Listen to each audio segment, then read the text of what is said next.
The following program is brought to you by Element 14, the electronics community where you can connect and collaborate with top engineers from around the world. Join now at element14.com/presents.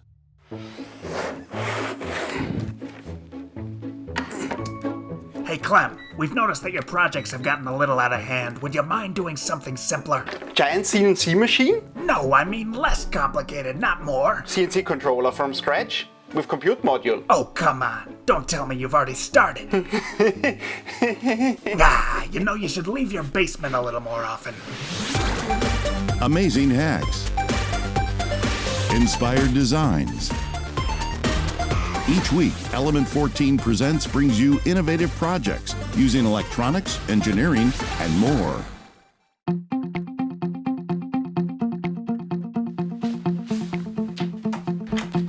Welcome back to Element 14 Presents. I'm Clem, and in this episode, we're taking a concept from another episode that you really liked and pump it up to 11. In a previous episode, I have shown you the full process from going from idea to finished product by designing your own PCB for a dev kit. That's a simple project for you to get started, and now we're pumping it up to 11 with a really big complicated project. This is a CNC controller with a built-in processor for the CNC machining, a coprocessor to assist it and to give us additional functionality, and a Raspberry Pi Compute Module 4 to replace the computer that we would attach to that machine. So this thing could be able to drive 3D printers, CNC machines, up to 5-axis, and even pick-and-place machines. So pretty intricate and complicated project. And I show you how to approach such projects. Let's get started. So why even approach a project like that one? First, I'm completely insane and maybe I've spent too much time in my basement, but also I've seen a lot of people making awesome stuff with the Compute Module 4 and I wanted to get in on the fun. And the other thing is, in the past I've worked with some industrial CNC machines and they have some features that you don't find in hobby-grade machines, and they have a different way of interfacing the machine to the outside world and vice versa. And I wanted to bring that level of control that you have to hobby-grade machines. So why not build my own controller? I wanted to do that for really a while. And between the compute module and the actual CNC machine, I put the coprocessor in between that acts like a translator and also allows me to inject G-code at my will for my own custom control panel, so to speak. This is very similar to the approach I have taken on the video where I have revamped an old, really bad 3D printer up to modern standards, so it prints beautiful again. Link for that video in the description. All that I put into that episode applies also to that kind of project. So watch both so you know how things work. There's a lot that goes into a complicated project like that. So if you start your own big project, divide it up into segments and handle each one at a time. That makes for a much more approachable structure. So if you make one thing, then you can build the next thing and the next thing and the next thing and build up from there. Also, you can apply stuff that you have learned in the previous segment to the next one, and you get faster and faster and better at it.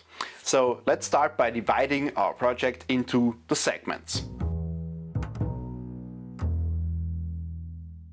The big motors of my CNC machines for the X and Y axis will get driven by DM556 stepper drivers, and those run at 48 volts. So much power. Here's a block diagram of our project. What I want to do is divide it up in sections, tackle each one at a time, and we start at the business end.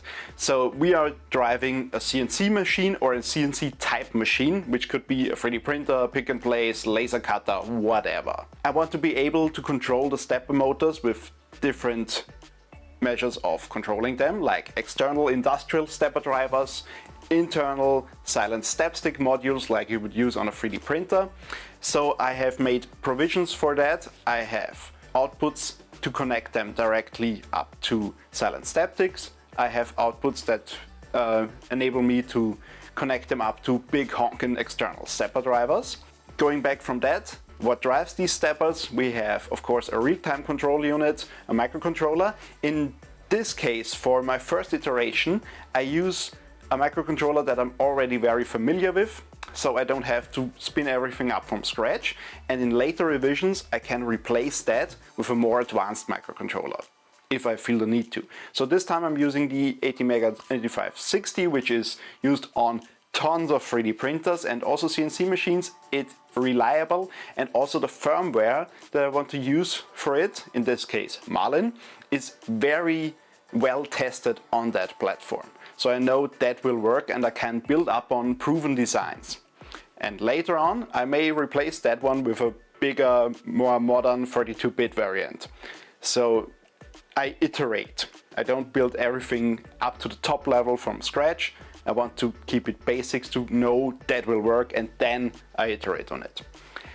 Going back from that, the signals usually come in over a USB to serial bridge, but in my case I don't use that. I use an ESP32S2, which has USB OTG functionality, and I basically use that in my first iteration as a USB to serial bridge, but I can also inject custom G-code or even process the G-code on the fly, which means G-code comes in, gets altered, and then sent on to the machine. So for example, if you generate a G-code for a CNC machine with 5 axes, this has X, Y, Z and AB axis, you can translate that into X, Y, Z and E0 and E1, so your unaltered 3D printer firmware would recognize those commands and can access it. So you don't have to rewrite the firmware for the machine from scratch. You can use existing proven firmware models. You just rename things or alter other G-code functionality on the fly.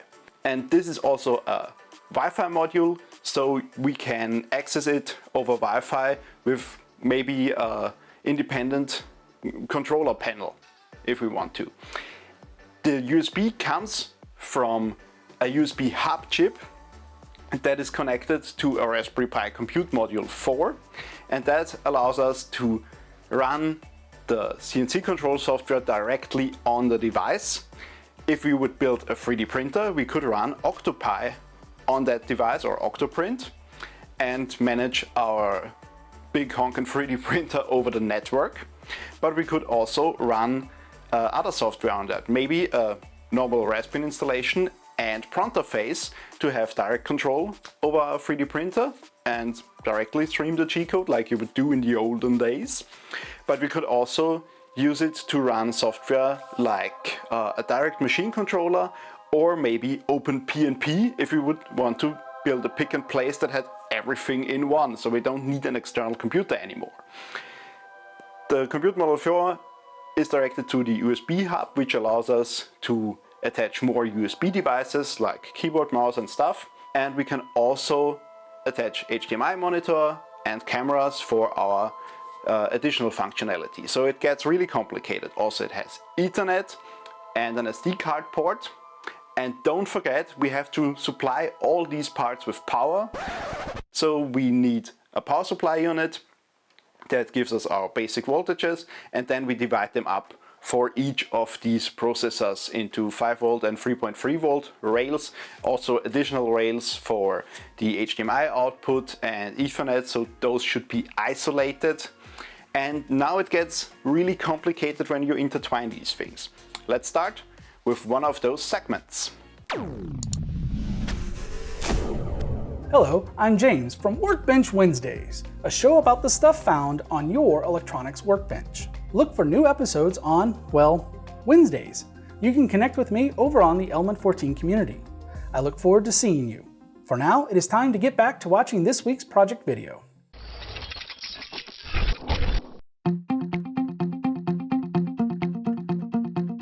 Welcome to my computer, and now let's look at all the segments for this project. So I have divided all the schematics into some convenient sub-schematics because that doesn't fit all on one page.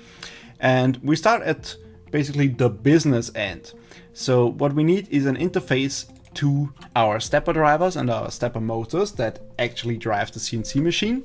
So here we have our basic setup. We take a look at one segment, basically everything else is the same. So of course here are the connections where you put the motor, and these are the signals that come from the microcontroller to tell this axis what to do. This is for the x-axis, of course. But also down here I have the same signals doubled up on convenient screw terminals, and this is to interface with big industrial stepper drivers. So you take the direction and step signal from there and put that outside to the big motor drivers. And also we have here some configuration pins, and with each of the TMC silent steptic modules, which this thing represents, the pinout is a bit differently, so not all pins do the same functions. Enable step direction is always the same, but the configuration pins can vary depending on your controller. So they can be just direct control, or they could be SPI or UART pins. So this is intended for use with all the silent step sticks that either can be configured in just bare bones way with just pulling low and high, and have a fixed configuration that way, so that every single one of them, and also advanced configurations and on-the-fly configurations for all SPI supporting models. So I specifically intended to use this with the TMC 5160, and of course you can use a 2130 or something else instead, whatever suits your machine. And to configure these, I have this array of resistors and jumpers, so you can solder jumper on there. I don't like the idea of having to put jumpers on there. They are pretty expensive, and let's be realistic, you're going to set that up one time and never change it anyway. So you just solder that in place depending on what configuration you want. I have the option for having them open, pulling low, or pulling them high, just because different modules need different configurations. And I've also attached them to the serial data, serial clock, and the chip select. And what this allows me is to communicate over SPI without having interference with these. But if I don't use the SPI, they're automatically configured in whatever I choose. And that's the same for all these stepper drivers. I have 5 of them. Of course, you need to have some beefy caps for the motor voltage. And this configuration supports up to 40 volts of motor current if your stepper actually allows that, if your stepper driver actually allows that.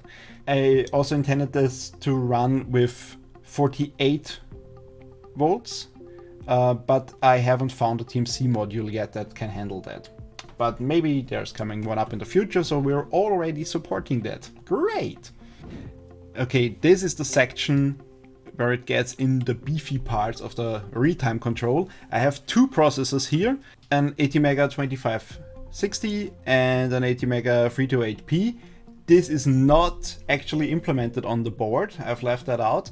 This is an experiment to determine which controller I want to use, and if I had problems with one firmware on a specific machine.